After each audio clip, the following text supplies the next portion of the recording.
Hello, friends. Who may climb to the mountain of the Lord? Who may stand in his holy place? Only those whose hands and hearts are pure, who do not worship idols and never tell lies. Psalm 24, 3-4, New Living Translation. Today, we will discuss the prayer of supplication and consecration. Stay till the end of the video to learn about the effective ways of getting answers to your supplication through consecration. King David sinned against God. Yes, the same David that was regarded as a man after God's own heart. After David was convicted by Prophet Nathan, he cried out to God. He gives us the example of how to pray the prayer of supplication and consecration. Psalm 51 states, "Have mercy upon me, O God, according to thy loving kindness, according unto the multitude of thy tender mercies. Blot out my transgressions. Wash me thoroughly from mine iniquity, and cleanse me from my sin. For I acknowledge my transgressions, and my sin is ever before me. Against thee only have I sinned, and done this evil in thy sight, that thou mightest be glorified when thou speakest, and be clear when thou judgest. Behold, I was shapen in iniquity, and in sin did my mother conceive me. Behold, thou desirest truth in the inward parts, and in the hidden part thou shalt make me know wisdom. Purge me with hyssop, and I shall be clean. Wash me, and I shall be whiter than snow. Make me to hear joy and gladness, that the bones which thou hast broken may rejoice. Hide thy face from my sins, and blot out all mine iniquities. Create in me a clean heart, O God, and renew a right spirit within me. Cast me not away from thy presence, and take not thy Holy Spirit from me.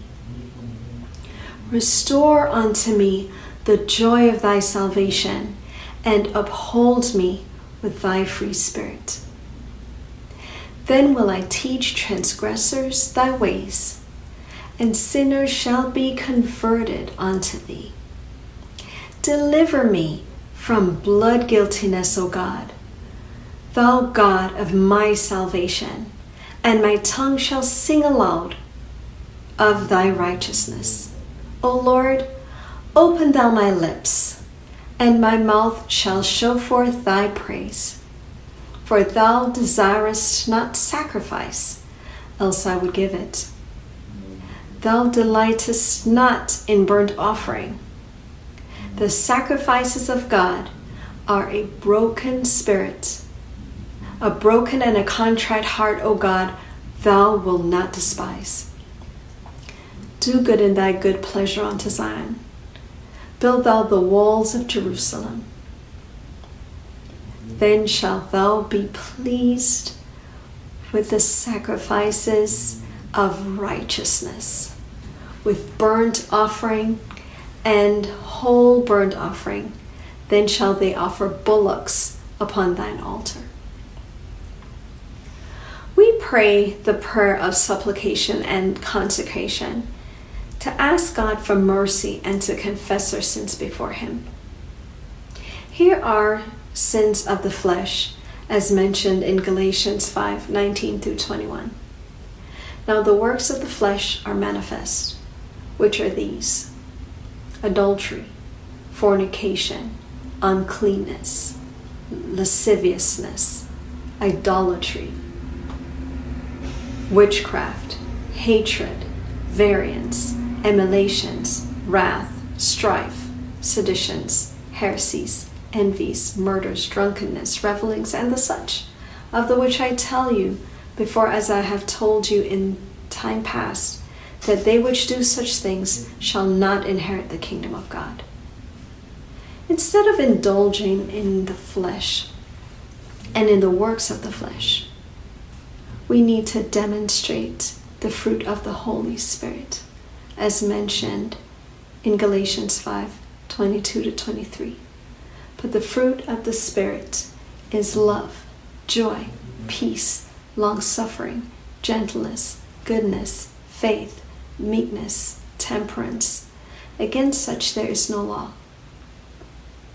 And they that are Christians have crucified the flesh with the affections and lusts. If we live in the Spirit, let us also walk in the Spirit. Let us not be desirous of vainglory, provoking one another, envying one another. Though we may call ourselves good and believe that we are in right standing with God always, please note that Isaiah 64:6 states, "But we are all as an unclean thing, and all our righteousnesses are as filthy rags. And we all do fade as a leaf, and our iniquities, like the wind, have taken us away." Also, 1 John 1:8 state, "If we say that we have no sin, we deceive ourselves, and the truth is not in us." Here is the good news. In 2 Corinthians 5:21 it states, "For he hath made him to be sin for us, who knew no sin, that we might be made the righteousness of God in him." In addition, 1 John 1:9 states, "If we confess our sins, he's faithful and just to forgive us our sins and to cleanse us from all unrighteousness." Connect with our Heavenly Father to our power source in prayer. Boldly come to the throne of grace and receive mercy and find grace to help in time of need. Thanks, friends.